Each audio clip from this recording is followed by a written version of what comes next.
Est-ce que vous vous êtes déjà demandé si des petits changements dans votre routine quotidienne pouvaient avoir des conséquences énormes et imprévisibles dans votre vie? Eh bien, c'est ce que nous allons voir aujourd'hui.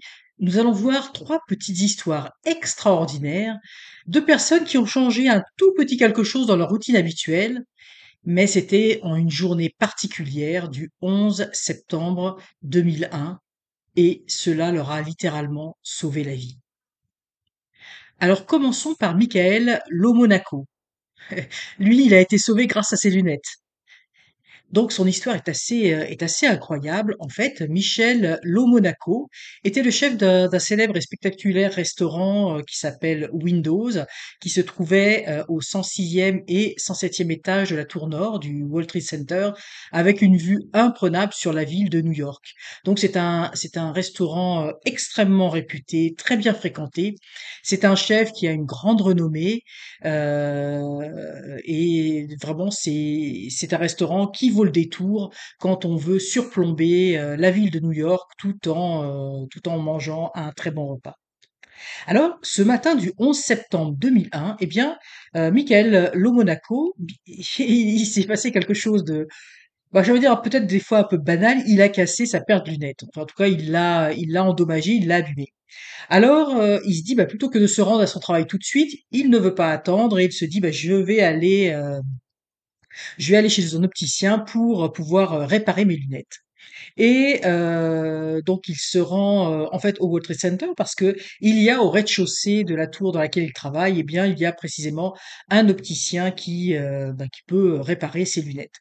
Donc il va arriver plus tard ce matin-là à son bureau, mais peu importe, il veut régler son histoire de lunettes. Eh bien, figurez-vous que lorsque l'avion a percuté cette tour, malheureusement, eh bien, Michael Lomonaco n'était pas à son restaurant.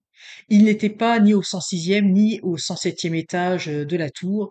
Il se trouvait dans le hall de cette tour. Donc, il a pu évacuer immédiatement et il a pu évacuer surtout avant que la tour ne s'écroule et il va donc avoir la vie sauve grâce à ses lunettes. Il y a une autre histoire, tout aussi dingue. Cette fois, cet homme n'a pas été sauvé par ses lunettes, mais par sa cravate. Et oui, vous avez bien entendu, par sa cravate. Il s'agit de Joseph Lott. En fait, c'est un représentant commercial de Compaq qui se rend à New York. Il doit assister à une conférence dans le World Trade Center avec des collègues. Mais Joseph Lott, sa particularité, c'est que c'est un amoureux des cravates. Depuis toujours, il adore les cravates et il adore les cravates inspirées des peintures impressionnistes. Alors, il a des cravates de Monet, Van Gogh, Degas ou Gauguin, donc avec les représentations sur ses cravates. C'est tellement, j'ai envie de dire, un running gag que ses filles sont calées dans les peintures. Elles savent tout de suite dire si sa cravate est de tel ou tel peintre. Et ce matin du 11 septembre 2001, avant de se rendre à cette conférence, eh bien, il va rencontrer ses collègues à l'hôtel Marriott, qui se trouve entre les deux tours jumelles, et ils vont prendre le petit déjeuner ensemble. Et il se trouve qu'il y a une de ses collègues qui connaît sa passion pour les cravates. Et ce matin-là, eh bien, elle va lui tendre un petit paquet. Alors, il est surpris parce que c'est pas son anniversaire, il n'y a pas d'événement spécial. Mais il est content, il ouvre le paquet et là, il découvre une très belle cravate de Monet, donc avec un tableau de Monet qui est représenté sur la cravate. Alors pour honorer sa collègue, parce que franchement, il est très touché de ce geste qui est très gentil de sa part, surtout il y avait pas de raison particulière, eh bien, il décide de la porter. Sauf que ce matin-là, eh bien, il a mis une chemise verte et ça va pas du tout avec le tableau de Monet. Et même, c'est d'ailleurs sa collègue le lui fait remarquer en rigolant. Alors il se dit: «Non, non», il dit, «Je vais honorer ma collègue et c'est pas grave, je vais porter cette cravate, mais je vais retourner vite fait à l'hôtel». L'hôtel est juste à côté où ils sont et bah, en fait, non, ils sont dans l'hôtel Marriott, je pense que c'est dans le même hôtel où ils se trouvaient. Il se dit: Je vais retourner à ma chambre et je vais changer de chemise pour pouvoir, pour pouvoir porter cette belle cravate. Alors ses collègues se rendent à la conférence. Il sait qu'il va être un petit peu en retard à la conférence parce que le temps qu'il rentre, mais à son hôtel. Et donc il est dans sa chambre d'hôtel. Puis comme il était en voyage, en déplacement, il se rend compte que dans sa valise, sa chemise est froissée, donc il doit prendre le temps de repasser sa chemise. Et c'est pour ça que finalement il reste plus longtemps que prévu dans sa chambre d'hôtel. Et à un moment donné, il sent un grand grondement, un bruit sourd, et il sent l'hôtel trembler. Il dit, mais qu'est-ce qui se passe? Alors tout de suite, il va par la fenêtre, et là, c'est le choc. Il voit des débris partout, et il va sortir en catastrophe dehors, en se demandant mais qu'est-ce qui est arrivé? Et c'est là que il prend conscience de toute la tragédie.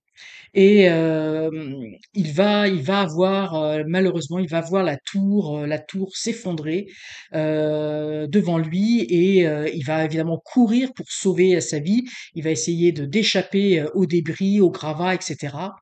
Malheureusement, ses collègues qui étaient déjà dans la tour euh, pour cette conférence au 106e étage, eh bien, ils ne survivront pas, et lui aura la vie sauve. Et ce qu'elle ne savait pas, sa collègue, c'est que ce matin-là, en lui offrant cette cravate, alors qu'il n'y avait pas d'occasion particulière, eh bien, elle lui a littéralement sauvé la vie. Donc c'est une histoire extrêmement touchante, que cette histoire de cet homme. Puis enfin, je vais vous raconter une troisième histoire. Et c'est l'histoire de Greer Epstein, qui, elle, a été sauvée grâce à une cigarette. Alors, Greer Epstein, c'était une directrice exécutive chez Morgan Stanley, et elle avait son bureau au 60e étage du World Trade Center. Cette femme-là, en fait, elle travaillait beaucoup, hein, elle était à fond dans sa carrière, et jamais elle ne quittait son bureau. Une fois qu'elle arrivait à son travail, eh bien, elle ne quittait plus son bureau, elle faisait jamais de pause, et elle était toujours très occupée avec son travail. Pourtant, ce matin du 11 septembre, elle va déroger à cette règle. Il y a un collègue qui l'invite à aller dehors pour aller fumer une cigarette. Il veut lui parler d'une réunion. Puis, elle hésite. Elle se dit: «Oh, c'est une belle journée, c'est le début d'une belle journée, il est tôt, il y a un beau ciel bleu dehors». Puis elle se dit: «Bah, pourquoi pas?» Alors qu'elle ne prend jamais de pause, surtout le matin avant midi, jamais elle ne quitte son bureau, eh bien là, elle décide de prendre cette pause. Et quand elle va prendre, avec, son collègue, ils vont prendre l'ascenseur, pour descendre. Elle sent une drôle de secousse dans l'ascenseur, mais bon, elle s'en inquiète pas plus que ça. Elle se dit que bon, il y a peut-être quelque chose qui fonctionne pas bien. Il semblerait qu'il y avait des fois des petits ratés avec les ascenseurs. Mais lorsqu'elle sort dehors pour allumer sa cigarette, elle voit, en fait, ce qu'elle voit en face d'elle, il y a des gens qui sont figés sur place, hébétés, qui ne parlent pas et qui regardent le ciel. Et en fait, ils regardent vers les tours. Et bah, elle regarde instinctivement, elle va regarder elle-même, et c'est là qu'elle voit la tour nord en feu, et elle voit plein de débris, des feuilles de papier au bureau. Et là, elle comprend que le fait qu'elle soit dehors, elle n'avait pas eu le temps d'allumer sa cigarette, mais pour fumer, eh bien, ça lui aura donné la vie sauve. Elle va déclarer beaucoup plus tard: «Je n'ai jamais pris de pause avant midi, c'est quelque chose qui s'est produit ce jour-là. Et Dieu merci.